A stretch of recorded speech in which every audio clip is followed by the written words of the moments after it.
बाटरे बस खराब होगा जो हस्टेल पहुंचला बेलू ढेर विलंब हो सारी बसस्टाण्ड अल्प केतोटी दुकान से बंद हो सारी गगन चारिआड़ को देखला बस ओह्ल हाथ गणति लोक छाड़देले से अंचल थिला पूरा जनशून्य।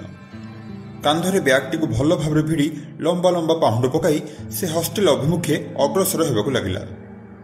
घर बाहरला बेले जहाँ पखाला गंडे खाइथिला तेणु पहुंचला बेलू भोकरे मूसा दौड़ी आरंभ कर देते पेटरे। चंचल पहुंची हस्टेल किसी खाइबा मिल जाइथांदा किंतु भाग्य खराब जे एते डेरी होइगला।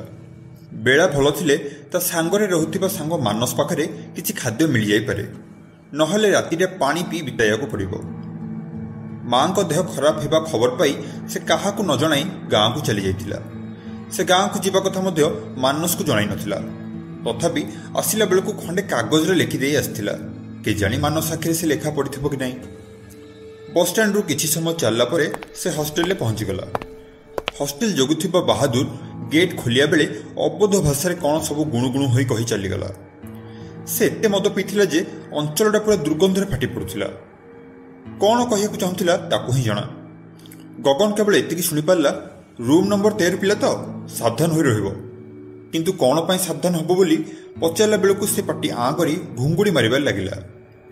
गगन भाविला बेसी दिन गाँव रही हेतु प्रिंसिपाल निहाती विरक्त होइथिबे।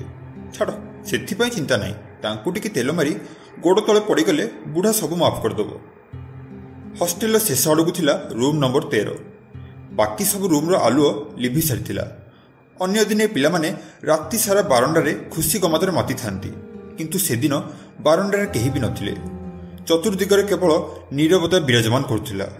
गगन को आश्चर्य लगिला कारण सब रूम्र झरका बंद थिला कारण प्राय सबुदिन गरम रक्षा पाइबा पिला माने झरका खोला करी शुअंती। मशांग जो पिला माने झरका बंद करछंती बोली गगन मन मन भाविला। बारंडारे लागिथिबा अधारु अधिक बालाइट जळु नथिला। जेउ केतोटी जळुथिला कैपेसिटर खराब थिबा कारणरु दबदब करी जळुथिला। सुनसान रात्रि निजको संपूर्ण एकुटिया पाई गगन मन दबी जीवा पड़ी लगिला। एते दिन भितर हॉस्टेल रे एपरी अनुभूति ता पई प्रथम थिला। सदाबेले पाठपढ़ारे समय बिताउथिबा गगन थरे रूम भितर पसिले आ बाहर को बाहरनी।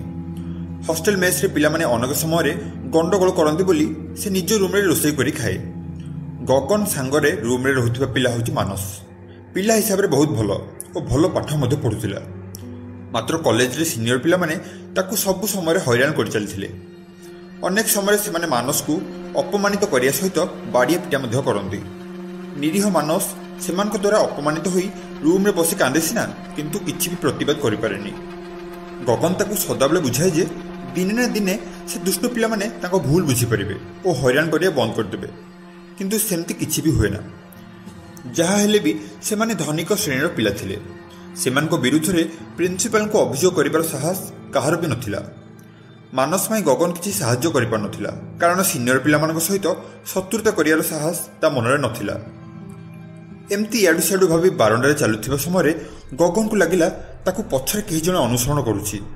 से लंबा लंबा पाहुंड पकाई जोर चलवाक आरंभ करदेला। अचानक एक कला रंगर बिलेई विकटाल शब्द करी ता उपरकू डेई पड़ला। चमकी पड़ी से पछकू घुंची जिबा बेले भारसाम्य हराई तले पड़गला। ताकू लागिला ता उपरे किछि लोक दौड़ी चली जाउछंती। सेतिकी बेले ता कानरे सुबिला कहार करुण चित्कार।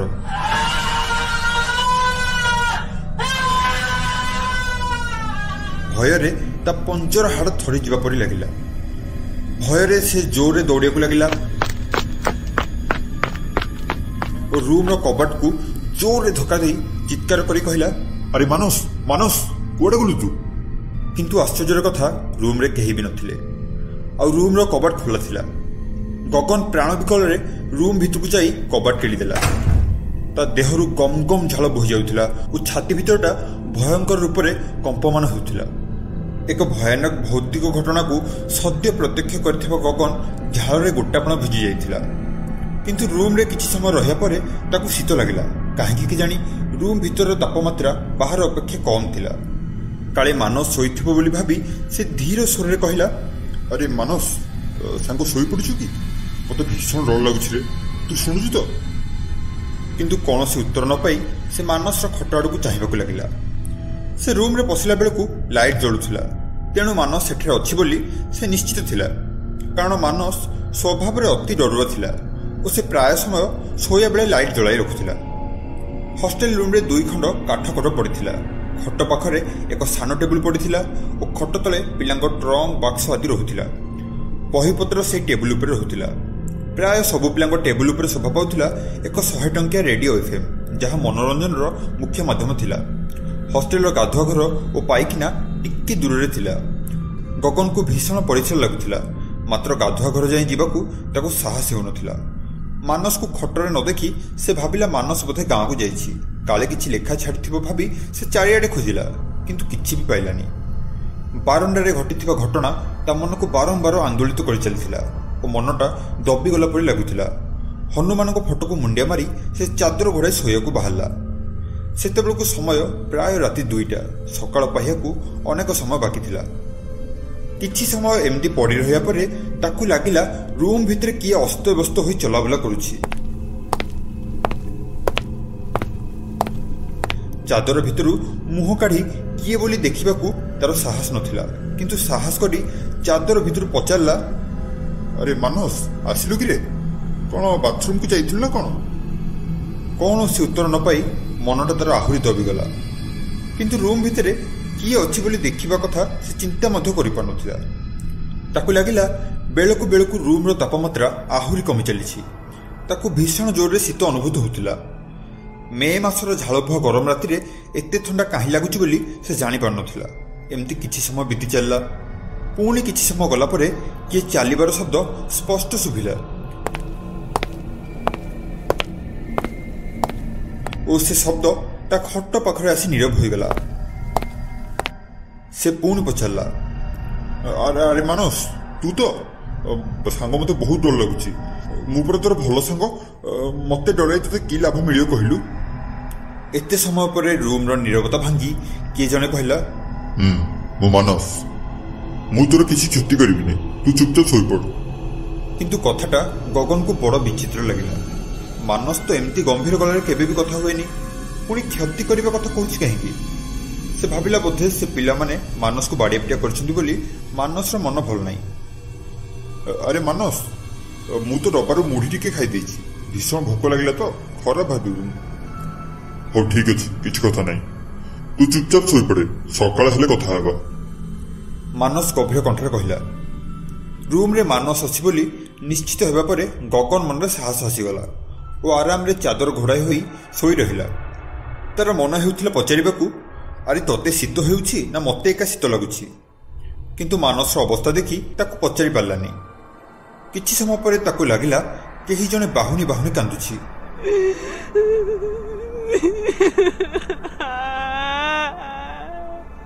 ତା ନିଦ ହଠାତ୍ ଭାଙ୍ଗିଗଲା ଓ ସେ କାନ ଡେରି ଶୁଣିବାକୁ ଲାଗିଲା। କିନ୍ତୁ ଏ କ'ଣ? କୌଣସି ବୁଢ଼ୀ ଲୋକ କାନ୍ଦିବା ପରି ଶୁଭୁଛି। କିନ୍ତୁ ହଷ୍ଟେଲ ଭିତରକୁ କୌଣସି ପିଲାଙ୍କର ଅଭିଭାବକ ଆସିବାକୁ ମନା। ପୁଣି ରାତିରେ ହଷ୍ଟେଲରେ ରହିବାକୁ ଅନୁମତି ପାଇବା ନିହାତି ଅସମ୍ଭବ ଥିଲା। ତେବେ ଏ ବୃଦ୍ଧା କିଏ? କିଛି ସମୟ ପରେ ପୁଣି ଶୁଭିଲା ମାନସର କାନ୍ଦ।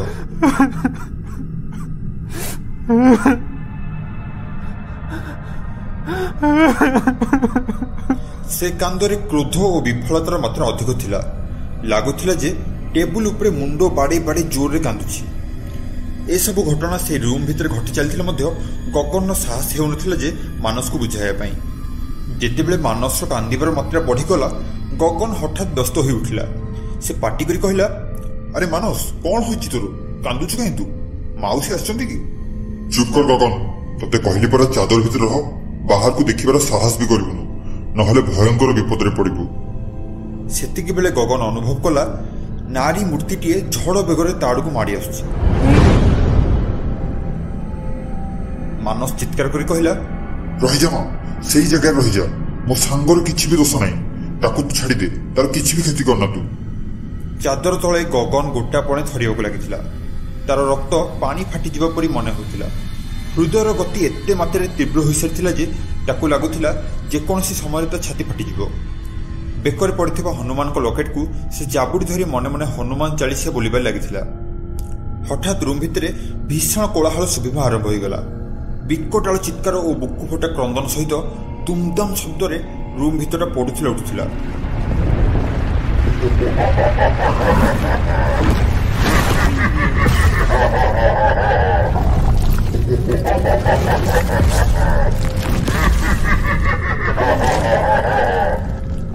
ଟ୍ରଙ୍କକୁ କେହି ଜଣେ ଘୋଷାଡ଼ି ରୁମ୍ ଭିତରେ ବୁଲେଇବାକୁ ଲାଗିଲା ଓ ତା ସହିତ ଶୁଭିଲା ମୁଢ଼ି ଚୂଡ଼ା ରଖାଯାଇଥିବା ଡବାର ପଡ଼ିବାର ଶବ୍ଦ।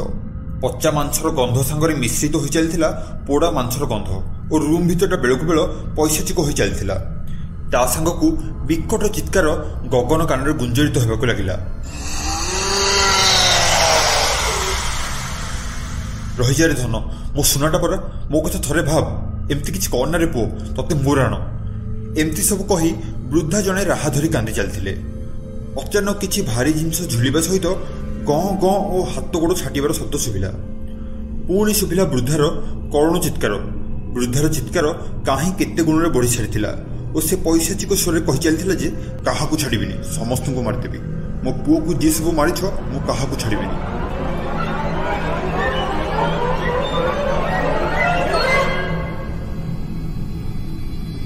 ହଠାତ୍ ରୁମ୍ ଭିତରେ ଛାଇଗଲା ଶ୍ମଶାନର ନୀରବତା। ବହୁତ ସାହସ କରି ଚାଦରକୁ ମୁହଁ ଉପରୁ ଖସାଇ ଗଗନ ଯାହା ଦେଖିଲା ତା ଦେହ ହାତ ବରଫ ପରି ଥଣ୍ଡା ହୋଇଗଲା। ଭୟ, ଆଶ୍ଚର୍ଯ୍ୟ ଓ ଆଶଙ୍କାରେ ତା ପାଟି ପଡ଼ିଗଲା।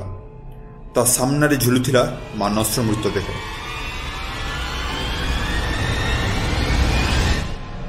ସେ ଦୌଡ଼ି ଦେଇ ଆତ୍ମହତ୍ୟା କରିସାରିଥିଲା। ତାକୁ ଜାବୁଡ଼ି ଧରି କାନ୍ଦିଥିଲେ ଜଣେ ବୃଦ୍ଧା।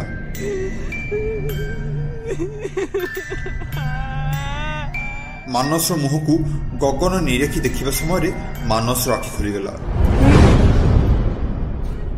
ଯାହା ଥିଲା ରକ୍ତ ପରି ଲାଲ ଓ ତା ମଧ୍ୟରେ ପ୍ରତିଶୋଧର ବହ୍ନି ଜଳୁଥିଲା। ସେ ବୃଦ୍ଧା କଟମଟ କରି ଗଗନ ଆଡ଼କୁ ଚାହିଁଲା। ତା ଆଖି ଦୁଇଟି ନିଆଁ ପରି ଜଳୁଥିଲା ଓ ପାଟିରୁ ରକ୍ତ ଝରି ପଡ଼ୁଥିଲା। କିଛି ସମୟ ପୂର୍ବରୁ ବାରଣ୍ଡାରେ ଦେଖିଥିବା କଳା ବିଲେଇଟା ବୃଦ୍ଧା ପାଖରେ ବସି ଗଗନ ଆଡ଼କୁ ଏକ ଲୟରେ ଚାହିଁ ରହିଥିଲା। ବୃଦ୍ଧା ପାଟି ମେଲା କରି ଭୟଙ୍କର ହସରେ ରୁମ୍ ଭିତରକୁ କମ୍ପମାନ କରିଦେଲା। ତା ପାଟି ଭିତରୁ ଦିଶି ଯାଉଥିଲା ଚକଚକ୍ କରୁଥିବା ମୁନିଆ ଦାନ୍ତଗୁଡ଼ିକ। ମାନସର ଶରୀର ଦୌଡ଼ିରେ ଝୁଲୁଥିଲା ଓ ସେ ମଧ୍ୟ ବିକଟଳ ଚିତ୍କାର କରି ହସିବାକୁ ଲାଗିଲା।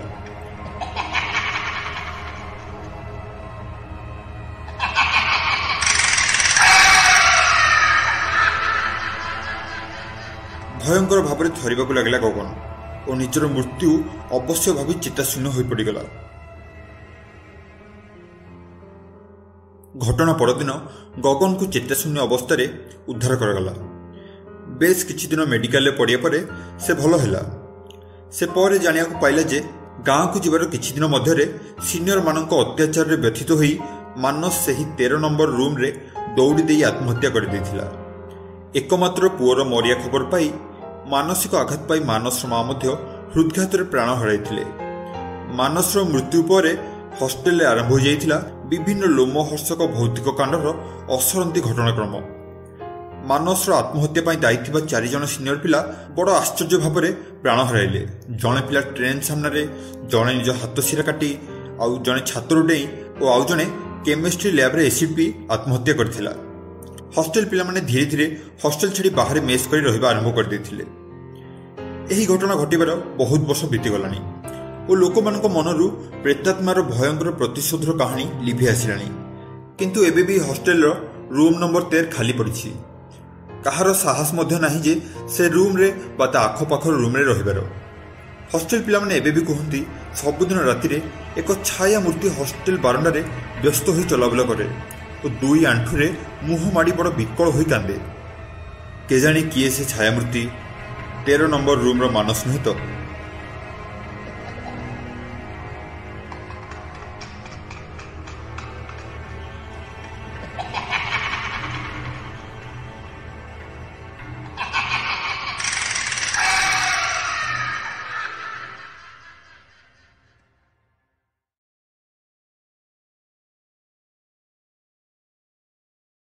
ଗତକାଲିର କିଛି ବଳକା କାମ ସାରୁ ସାରୁ ଟିକେ ଡେରି ହୋଇଗଲା। ଟାଉନ୍ ବସ୍ ଠିକ୍ 5:30ରେ ଚାଲିଯାଏ। ତାପରେ ଅବଶ୍ୟ ଆଉ ଗୋଟେ ବସ୍ ଥାଏ, ହେଲେ ସେଇଟା ସେତେ ନିୟମିତ ନୁହେଁ। ସନ୍ଧ୍ୟା ପରେ କାଁ ଭାଁ ଅଟୋରିକ୍ସା ଯା ଆସ କରନ୍ତି, କିନ୍ତୁ ପାଗ ଖରାପ ରହିଲେ ଅଟୋ ଚଳାଚଳ ପ୍ରାୟ ବନ୍ଦ ରହେ। ଆଜି ଘରୁ ବାହାରିଲା ବେଳକୁ कार स्टार्ट न हेबारु डॉक्टर मिश्र कार रे हॉस्पिटल आसिथिले SCB medical dean professor doctor Vikas Chaudhary. किंतु फेरला बेलू डॉक्टर मिश्र नथिले, तेणु डॉक्टर चौधरी चली चली जीवाकू निष्पत्ति नेले। महानदी ब्रिज पार हिला परे जगतपुर गोले आड़ू अति बेसी 300 मीटर गले निमपुर क्लब साइड रे चौधरी बाबू बासभवन। पादरे चली चली घर को जीवाई मानसिक प्रस्तुत नहीं ऑफिस बाहर बेलू टोपा टोपा वर्षा पड़ा आरंभ हो जाता। चौधरी बाबू चंदामुंड उपरू हाथ बुले आनी ऊपर को अनाइले। आकाश मेघाच्छन्न थिला। उत्तर पूर्व कोण रे प्रबल बिजुली मारुथिला। किछि झड़ीपोक उड़िया आरंभ कर देथिले। प्रबल वर्षा हेबार समस्त सूचना मिलुथिला। वर्षा बढ़िबा आगुरु घरे पहुंचीबा दरकार। पादर गति बढ़ाइले चौधरी बाबू। अधा अधि बाट आसी जेब्रा छक पहुंचला बेलू किछि मात्रा क्लांत अनुभव करी रास्ता कड़े बंद थिबा एक दुकान बारंडा उपरे बसी पड़े एवं दीर्घ निश्वासटी नेले। वर्षा आग अपेक्षा सामान्य बढ़ी सारी ना आउ चलिक जीवा संभव नुहे। पूरा भिजिजी किछि समय अपेक्षा करगले भल हेबो। अदिन वर्षा किछि समय होई छाड़ीज निश्चित मन को मन कही आश्वस्ति हेले चौधरी बाबू। संध्या हो सारी पाखापाखि 100 गज दूर थिबा बत्ती खुंडर दबदब हो जलुथिबा बल झापसा लोक दुकान सामनार अंधकार को किछि मात्रा प्रतिहत करुथिला।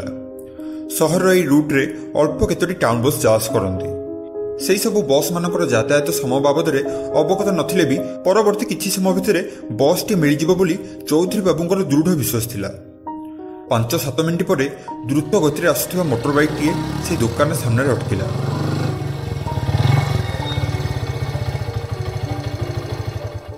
रेनकोट पिंधिथिबा एक लोकटीए बाइक रो स्टांड मारी दुकान बरांडा उपरकू उठू उठू प्रश्न कला, किए अंधार एटी कौन करुछंती? कहवा संगे संगे पॉकेट रू मोबाइल टी बाहर करी टॉर्च लाइट ऑन करी चौधरी बाबू को मुह पर पकाई सारिया पर कहला, सर नमस्कार, अंधारे जानी पारलिनी बोली पचारली, please don't mind sir. Chaudhary babu कहले, वर्षा जो एठी टिके अटकी जाइछि, बस को अपेक्षा करुछि, क्षमा करिवे आपन को जानी पारुनी आज्ञा। चौधरी बाबू को कथा सारिया को न देई व्यक्ति जनक सिगरेट रे निया संजोग करिया पई जलाइथिबा लाइटरटी को निज मुह पाखकु नै चौधरी बाबू आड़क चाही सिगरेट रे अग्नि संजोग कले।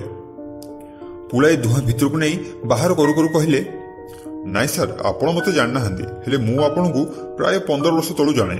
आपण जे समय ब्रह्मपुर मेडिकल कॉलेज रो असिस्टेंट प्रोफेसर थिले सेही समय आवश्यकता नथाई भी कहीं के जानी चौधरी बाबू 15 वर्ष तलू फेरी ब्रह्मपुर सहर परिचित समस्त गलिकंदी भितर युवक जनक खोजार प्रयास करुथिले, किंतु पाई पारुनथिले केउठी। वर्षा बढ़िबा सहित पवन गति मध्य क्रमशः बढ़िबाकु लागिला। वर्षा छिटारे चौधरी बाबूଙ୍କ शरीरर निम्न भाग भिजिजिबा हेतु ठंडारे शरीर सामान्य थरी उठिला।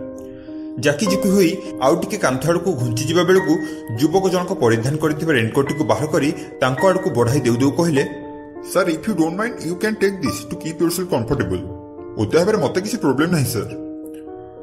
से युवकଙ୍କ स्वररे एक आपण आपण भर रहिथिला, जहा खूब सहज रे आदम समय नष्ट न करी चौधरी बाबूଙ୍କ मन भितरे रेनकोट टी को ग्रहण करिबा न करिबार द्वंद्वर समाधान करदेला। से भितरे से युवक जनक आउ गोटे सिगरेट बाहर करी मुहरे गुंजी लाइटर जाली मुह पाखक नेला बेले चौधरी बाबू युवकों मुखमंडल उपरे खूब भल करी थरे दृष्टि पकाई आनिले।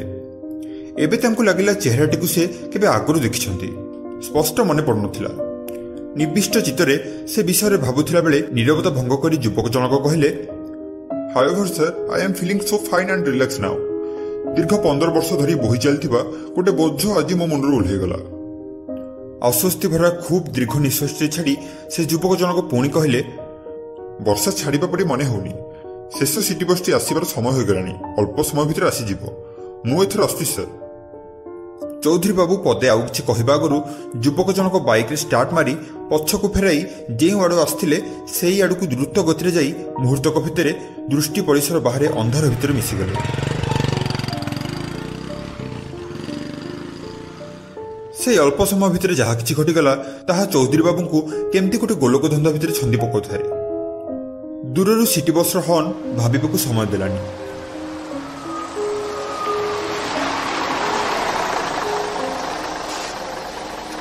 जहा हेउ सिटी बस टी आसीगला।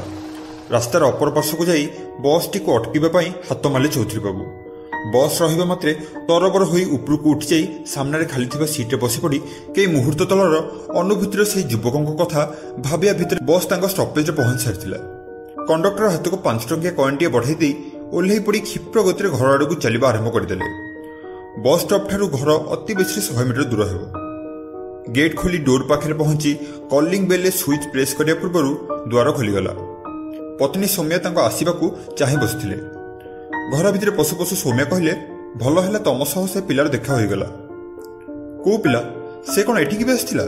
चमकी उठिला परी प्रश्न कले चौधरी बाबू। हाँ से तो 5टा पर्यंत एठी थिला।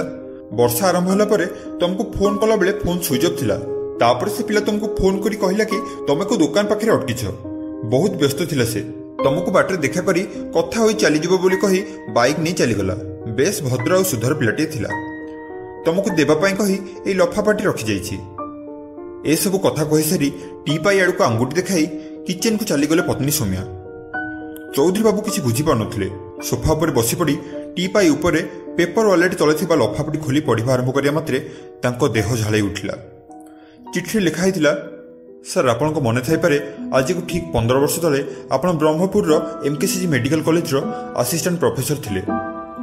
ठीक आज परी गोटे वर्षा राति रे पाखापाखि 9टा बेले आपन रात्रि भोजन पाई डाइनिंग टेबल उपरे बसिया गला बेले कॉलिंग बेल बाजिला। आपन डोर खोली बाहर को आसिले। वर्षा पानी रे ओदा सरसर होइथिबा जने वृद्धा कांदी कांदी आपन को गोड़ धरी पाद तले गड़ी जाई कहिला बाबू मो पुओ को बंचेई दियो। आपन ताकू तळु उठेई सेठी पड़िथिबा को काठ चेयर उपरे बसि देई घर भितर को गले और टावल गोटे आनी देह मुंड पोछिबा को कही सुखिला लुगा खंडे आनिया पई मैडम को कही पुअर कौन होइछि बोली पचारिया परे वृद्ध जनक कहले बाबू मोटरसाइकेल उपरे ट्रक चलीगला। डाक्तरखाना बारंडा रे रक्त जुड़ुबुड़ू होई पड़िछि मो पुओ ताकू बंचेई दियंतु। तापरे आपण काल विलंब न करी रेनकोट खंडक पिंधि मेडिकल आड़ को धाइले। आपण को पछे पछे वृद्धा जनक वर्षा रे भिजी पड़ी उठी जाई थांती। हठात आपण अटकी गले। निज देहरु रेनकोट बाहर करी वृद्धा को पिंधि देई निजे ओदा होई मेडिकल बारंडा रे पहुंचिले जेउठी युवक जनक पड़ी मृत्यु सहित संग्राम करुथिले। सहर भितर प्रतिदिन एमती केते केते एक्सीडेंट हुए।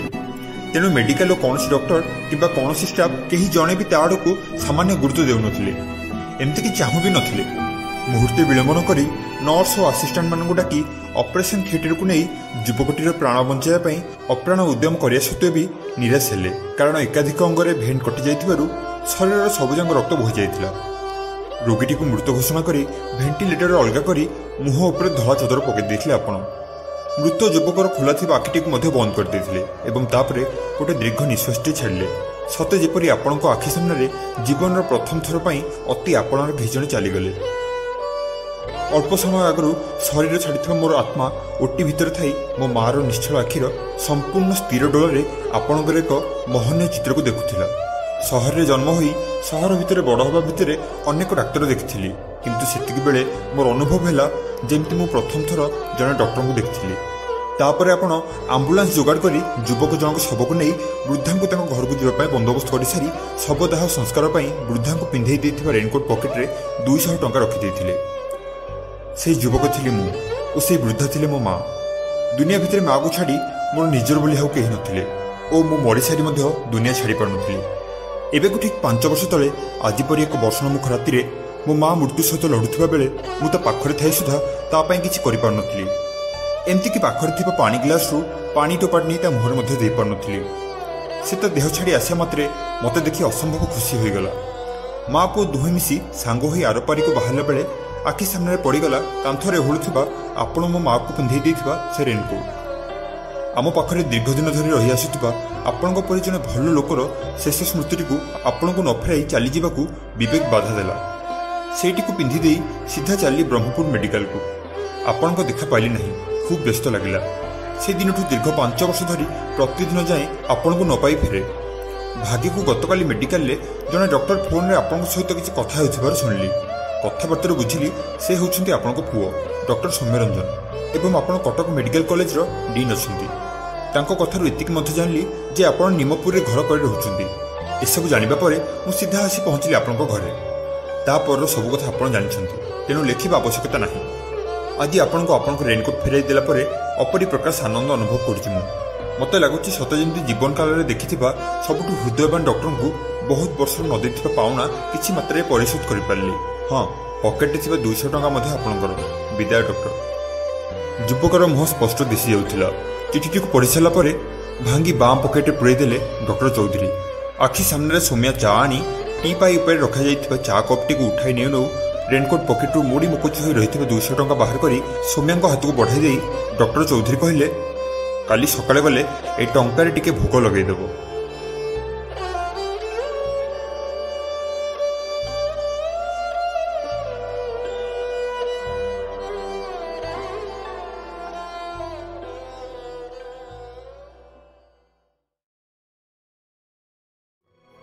कटक ठारू प्राय 50 किलोमीटर दूर में अवस्थित गाँटीए ना तार पद्मपुर। सेतेबेले आजिकाली भली यातायातर विशेष सुविधा न थाए। कटक आसवाक हेले साइकेल किंबा रिक्सा रे पाखापाखि 10 किलोमीटर आसला परे जाई पड़े जातीय राजपथ। एठू धरिबाकू हुए कटक पाई बस। पद्मपुर को लगी 2-4टी छोटिया गाँ आउ तापरे एक लंबा सुनसान रास्ता। पद्मपुर रे सेतेबेले एमती गोटे घटना घटिला जहाँ किछि वर्ष पई आखपाख गाँव में बेस चर्चार विषय पलटि जाइथिला। एबे भी से कथा मन पड़े लोम टांकुरी उठे। पद्मपुर गाँव धनेश्वर पढ़ियारी डाकनाथंकर धनु बा धनुआ बयस प्राय 25 किंबा 26 हेब। घटनाटी घटिबा दिन कौन सी काम धनु जाइथिला कटक। कटक रे काम सरू सरू अधिक डेरी होइगला। से समय संध्या 7टा पर कटक बस स्टाण्ड रु एपट लाइन रे बस सब मिलवा भारी कष्टकर। राति जाउथिबा नाइट कोच बस केवल मात्र साहा भरोसा। राति 8टा 8:30 बेलू एमती एक रात्रि बस से चढ़ी कटक रु घर को फेरला धनु। जातीय राजपथ कड़ छकरे गाड़ी पहुंचला बेलू राति होता है 10टा 10:30। छक सेतेबेले संपूर्ण जनशून्य हो सारी। बुला कुकुर केतोटी जहाँ एपट सेपट होता। सकाळे गला बेले छक मुंडरे थिबा मिठा दुकान जदू पाखरे निज साइकलटी रखिदे जाइथिला धनु। मिठा दुकान आगे मिंजी मिंजी हो जलुए बल्टीए। भीतर को ताटी आउ जाई शोई पड़ी थाए जदू। तेबे जदू को उठाई ता पाखरु साइकलटी को नहीं घर को फेरिया बेले ताकू बारण कला जदू। कहला एते रात्रि न जाई आम दुकान शोई पड़, सकाळु उठी बड़ी भोरे निज गाँव को चली जीवो। किंतु धनु भाविला साइकेल गले अति बेसी घंटाए लगिबो। 11टा भितर जाई पहुंचीबी घरे। एमतीरे भी घरे कहिके आसीनी रोसई करी अनै बसिथिबे समस्ते। खरा दिनिया राति डर बाउ कौन। लोक किए केते दांड पिंढारे शोइथिबे नहले शोइथिबे गाँ मुंड चांदिन रे। किछि असुविधा हेबनी, मु चली जीवी। जदू कथा किछि न शुणी साइकेल धरी चलला धनु। कला मिटिमिटी अंधार रास्ता कड़ आंब बौल गछर पत्र गहर बहुए सुलुसुलिया पवन। अंधार रे काँ भा कोठी मिंजी मिंजी हो जलुए घर आगे टंगा होइतिबा गोटे अधे इलेक्ट्रिक बल्ब। अनाबना कौन सब भाभी भितर गुणुगुणु होई गीत गाई गाई अंधार राति साइकेल रे चलथे धनु। पाटपुर गाँ पाखापाखि हो सारानी से यापर बाकी रहा खाली अल्प रास्ता। तापर आसीज गाँ पद्मपुर। हठात कड़कड़ हो गोटे शब्द शुभिला। साइकेल पछ चकरू ओह्लाई देखला धनु साइकेल पूर्ण चेनटा छिंडी जाइछि। पाटपुर गाँ मंदिर पाख चांदिन शोता किछि लोक। साइकेल गड़े गड़े चांदिन पाखे जाई पहुंचले धनु।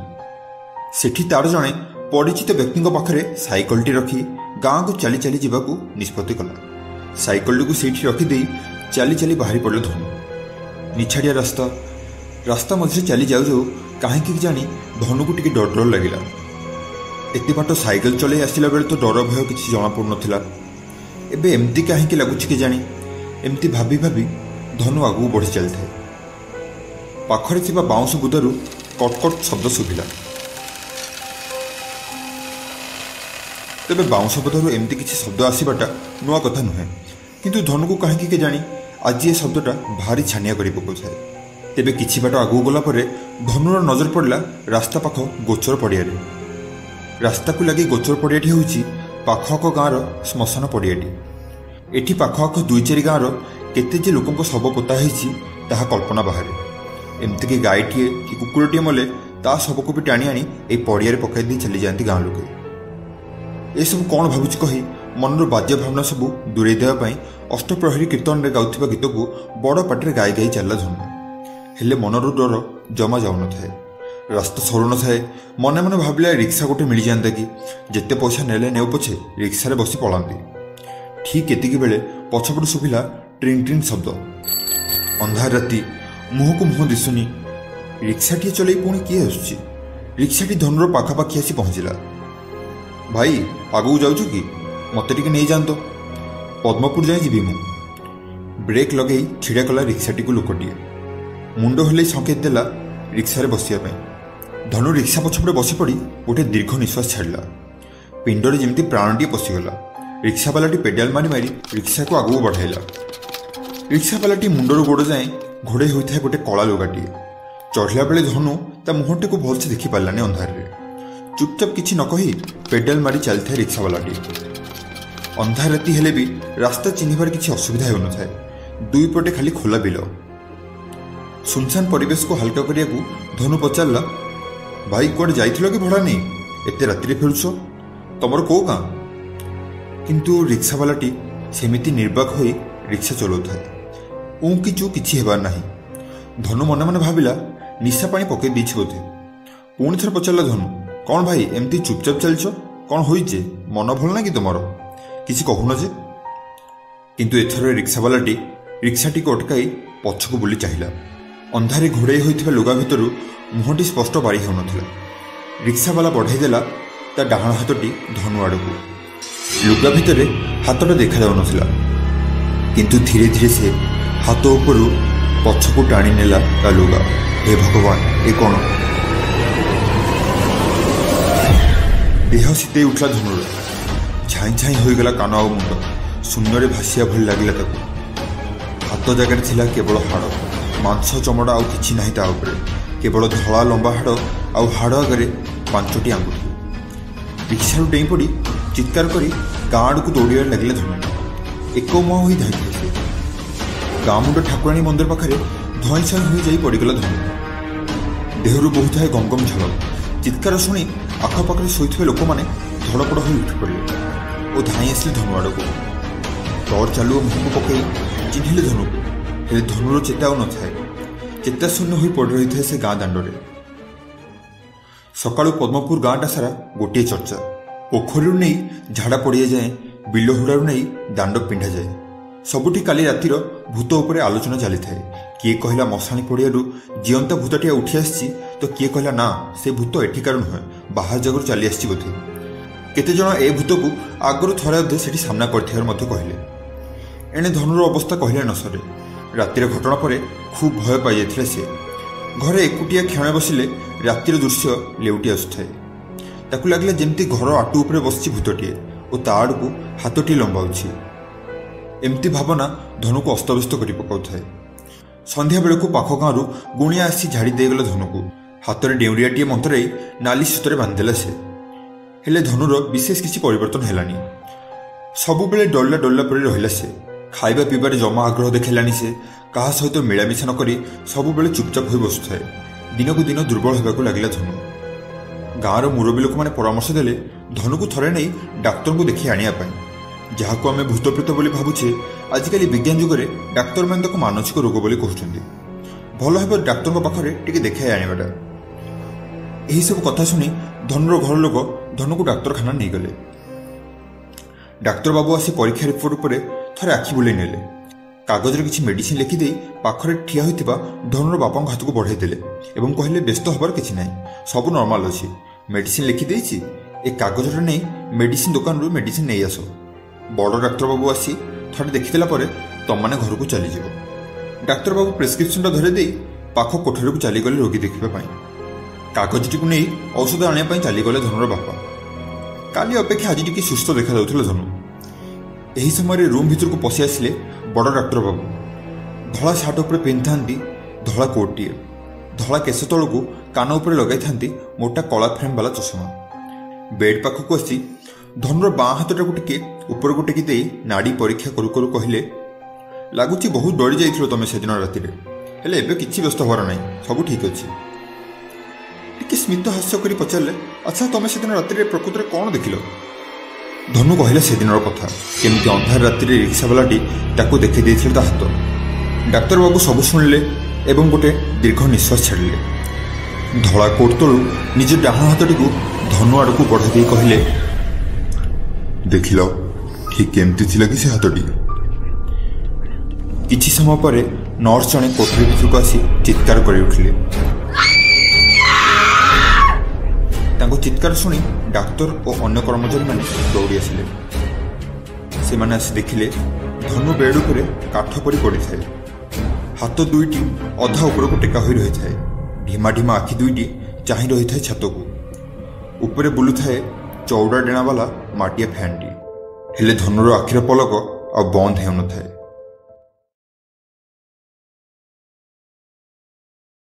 सुनिया जाउछि ए घटनाटी होछि 2019 मसीहार।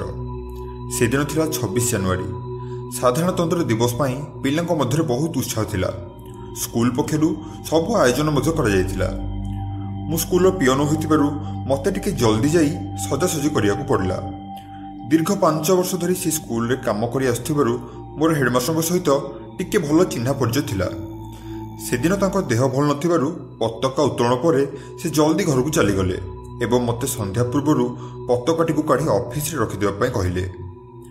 मु आ मना न करि पारि तांको काम कर देबा पई हां कर देली। दिन सारा बारंडार बसी बसी पाखापाखि 6टा बेलू मु सबू कम सारी बाहरला बेलू मन पड़ला कि ऑफिस रूम रो चाबी पड़नी। चाबी पकड़ा जाई देखला बेलू सेठी ताला ही नथिला। बहुत खोजाखोजी परे मते ताला मिलिला। मु ऑफिस रूम को लॉक करदेली। एसबू करू करू पाखापाखि 7टा बाजी सारिथिला। एते संध्या होई जिवो बोली मते जणा नथिला। धीरे धीरे शीत बढ़िया जोगु मो देह हाथ कंपिबा आरंभ कर देथिला। आ बेसी समय डेरी न करी मु जल्दी घर को जीवा पई बाहरी पड़ली। से गाँ स्कूल ठारू मेन रोड को जीवाको हेले एक तोटा रास्ता दे जीवाको पड़ुथिला। पूरा मफसल गाँ होइतिबारु से रास्ता रे गोटे भी स्ट्रीट लाइट नथिला। लोकंको कहिबा अनुसार से रास्ता रे कोन भूत देखा जाउथिला। मु भूत प्रेत ऊपर सेते विश्वास करनथिली, तेणु सेमानको कथा को एडाई मु से रास्ता रे जीवाको बाहरली। भाग्य को मु सेदिन साइकल आनिबा जगह मो स्कूटी टी को नै आस्थिली। आउ डेरी न करी मु सेठु बाहरी पड़ली।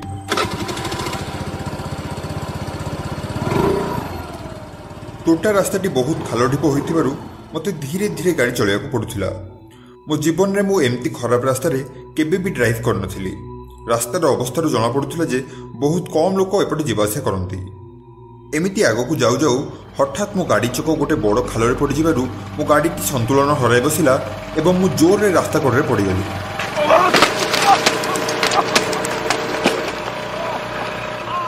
से रास्ताटी जनशून्य होइतिबारु साहाय्य मागिया पाई सेठरे केही भी जणा नथिले। बड़ कष्ट रे मु सेठु उठिली और मो गाड़ी को उठेली। मोर गाड़ी रो किछि क्षति होई नथिला, किंतु मोर बाम हाथटी माड़ होई जिबारु सेथु रक्त बाहरुथिला। तेणु मु सेठु जल्दी जल्दी जीवाको बाहरली। किछि बाट आगको जाइछि कि नाही दूर रे मते जणे बुढी लोक रास्ता कड़े ठिया होइतिबार देखागले। तांको देहर थिबा धळा शाढ़ी जणा पडुथिला से जणे विधवा थिले। किंतु एते राति रे से तोटा भितरे से बुढी को देखि मते काई किछि अलगा अलगा लागिला। मु मने मने भाबुथिली जो रास्ता रे आसीबा एते कष्टकर से रास्ता रे बुढी लोक एते दूर आसिले केमती। एसबू भाबी भाबी मु से बुढी को पाखरे जाई पहुंचली। से बुढी जनक रास्ता कड़े एमती ठिया होइथिले जेमती कि से मते ही अपेक्षा करी ठिया होइछंती। मु पचारली, आलो मौसी एते राति रे तोटा भितर कोन करछु, आगु को जिबु कि? मो मुहरु कथा सरी ही नथिला से बुढी जनक मो गाड़ी पछपटे आसी बस पड़ला। मु आ बेसी किछि न कहि गाड़ी स्टार्ट करी आगु को बढ़ली। मु चाहिथिले से बुढी को साहाय्य न करी भी जाई पारथांती, किंतु जने वयस्क व्यक्ति को एकुटिया छाड़ी जिबा मते ठीक लागलानी। एमती किछि बाट गला परे भलो रास्ता आसिला जहा कि गोटे ब्रिज देई जाउथिला। किंतु किछि बाट एमती गला परे मते हठात एमती मन हैला सते जेमती मो गाड़ी रो किछि ओजन हल्का होई गला। मते एमती लागुथिला जेमती मो पछपटे केही भी बसी नाहंती। जेतेबेले मु ब्रिज पाखापाखि हेली गाड़ी को स्लो कली आ पचारली, माउसी तमे एठी ओल्हेबो तो? किंतु पछरु किछि भी उत्तर आसिलानी। मु संगे संगे गाड़ी ब्रेक मारी रखिली। मु गाड़ी मिरर रे देखिला बेलकू मते से बुढी जनक किछि दूर रे ठिया होइथिबार देखिया को मिलला। से बुढी जनक केतेबेले मो गाड़ी रो ओल्हाइले मते जमारू भी जणा पड़लानी। मु मुह मोडी देखिला बेलकू से बुढी आउ सेठी नथिले। मु बहुत आश्चर्य थिली, कारण एते शीघ्र जणे केमती चली जाई परिबो। हठात मो गाड़ी सामने रे मु जहा देखिली मु निज आखि को मध्य विश्वास करि पारनथिली। से बुढी जनक किछि दूर रे मो गाड़ी सामने ठिया होइथिले। से कौन मनीष नुहे बरम जड़े प्रेतात्मा थिला। प्रेतात्मार से भयंकर मुह देखी मत एमती लगुला जमती मो हृत्पिंड किछि समय फाटिजिवो। मु आउ सेठी न रही गाड़ीटी को पछकु बुलाई सेठु जोर रे पुणी स्कूल आड़ को आसवाक लगिली, कारण आगू बढ़िया मो पाखे साहस नथिला। मु स्कूल रे पहुंचिया परे से दिन राति मो ऑफिस घर बितेली। सकाळ उठी मु से गाँ लोक मानू गला रातिर घटना विषय कहली। यह सुनला परे गाँ लोक मैंने मत पार्टी करथिले, कारण मु सेमानको मना करे सत्वे राति से तोटा रास्ता दे जाइथिली। लोकंको कहवा अनुसार किछि वर्ष पूर्वे एक डकायत गैंग से ब्रिज पाखे जड़े बुढ़ी ठारू सुना गहना लुटि नहीं एवं ताको मारी से ब्रिज तलक फिंगी देथिले। सही दिन ठारू से प्रेतात्मा सेपटे जाउथिबा लोक मानकु देखा देउछि, किंतु आज जाए कहार क्षति करनी। से दिन ठारू मु 5टा पूर्व ही स्कूल सबु काम सारी घर को जीवाकु बाहरी पड़े।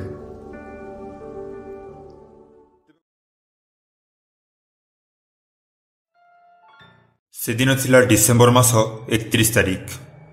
राजीव और तार 3 ऑफिस सांग न्यू ईयर पार्टी गोपालपुर बीच रे मनाइबा निष्पत्ति कले। राजीव संबलपुर घर ठारू गोपालपुर थिला पाखापाखि 400 किलोमीटर। निज कारटी खराब हेबा हेतु से माने कार भड़ा करी सेठिक जीवाई निष्पत्ति कले। से दिन ऑफिस रु घर को जल्दी आसी जिनस पैकिंग रे समस्ते लगी पड़े।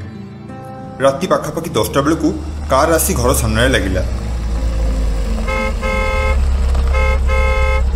समस्ते निज निज लगेज गुड़िक नहीं गाड़ी में रखी सारा पर गोपालपुर अभिमुखे बाहरी पड़े। समस्त मन में नुआ वर्ष पार्टी केमती हेबो से नहीं उत्साह थिबा हेतु काहाकू भी निद हेउनथिला। निज स्कूल और कॉलेज रो से पुराना दिन गुड़िक विषय कथा होई से माने जोर जोर रे हसुथिले। किंतु एथि मध्यरे राजीव लक्ष्य कला गाड़ी रो ड्राइवर विगत 2 घंटा मध्यरे जमारो पार्टी खोलनी। चुपचाप सेमिति गाड़ी को चलाई चलथिला, सते जेमती गाड़ी रे ता छड़ा और केही भी नहांती। शीत दिन हेतु ड्राइवर टी गोटे कैप पिंधिला, तेणु तार मुह स्पष्ट भाव जना पड़ुनथिला। बेसी मेलापी ड्राइवर होई नथिबो बोधे। यह भावी राजीव आउ से आड़ को ध्यान देलानी। किछि समय सांग माने एमती गपसप कर सारिया परे ड्राइवर को किछि गीत लगाया कहले। ड्राइवर टी निज सीट तलू पुराना हिंदी गीतर डीवीडी आनी प्लेयर रे पकाई देला। किछि समय गीत सुनला परे राजीव रो सांग मानकर आखि लागिगला, किंतु राजीव को जमारू निद आसुनथिला। पूरा गाड़ी सुनसान लगुथिला ताकू। गाड़ी सेते बेलकू कटक महानदी ब्रिज दे भुवनेश्वर आड़ को आगे जाउथिला। किछि समय चुपचाप रहिया परे राजीव ड्राइवर को पचारला, भाईना आपण किछि कहनांती काहेकि, कौन मन भल नहीं कि आपणकर? एक कथा शुणी सारा परे ड्राइवर टी हठात गाड़ी स्पीड बढ़ाई देला। एक दीर्घ निश्वास नहीं ड्राइवर टी कहला, गला वर्ष 31 डिसेम्बर दिन मु जेतेबेले राति 12टारे ड्यूटी सारी मो घर को फेरुथिली सेतेबेले ठीक एक कार आसी मो बाइक को पछपटू धक्का देथिला। मो मुंड जोर रे जाई से ब्रिज साइड रे माड़ होइथिला। रक्त जुड़ुबुड़ु अवस्था रे मु सेठी मृत्यु सह संग्राम करथिली। सेमाने कार रू ओल्हाई मते देखिले, किंतु मते बंचाइबा परिवर्ते सेठारु जोर रे चली गले। मुंडरू मोर अधिक रक्तस्राव हेबा हेतु मोर सेठी मृत्यु घटिगला। मोर सुनार संसार सारखार होइगला। यह सुनिबा परे राजीव जमती सते होश उड़ी जाइथिला, कारण सेमाने ही गत वर्ष सेही ब्रिज उपरे जनकू कार रे धक्का दे चल जाइथिले। राजीव जेतेबेले ड्राइवर आड़ को चाहि देखिला से ड्राइवर रो मुंडरू रक्त बाहरुथिला। से आउ केही नथिला, बरम सेही लोक जहाकू सेमाने धक्का दे चल जाइथिले। हठात ड्राइवर टी कार को जोर रे बाम पट को मोड़ देला।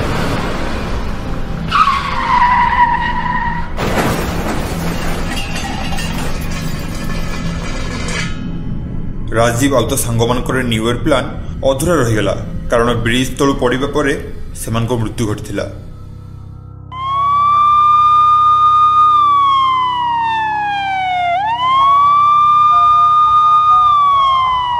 पुलिस इन्वेस्टिगेशन कहले जे এই एक्सीडेंट पर ड्राइवर हुए तो फेरार हो जाइछि, किंतु यह केवल राजीव को ही जनाथिला जे से दिन सेमानक सहित कौन होइतिला।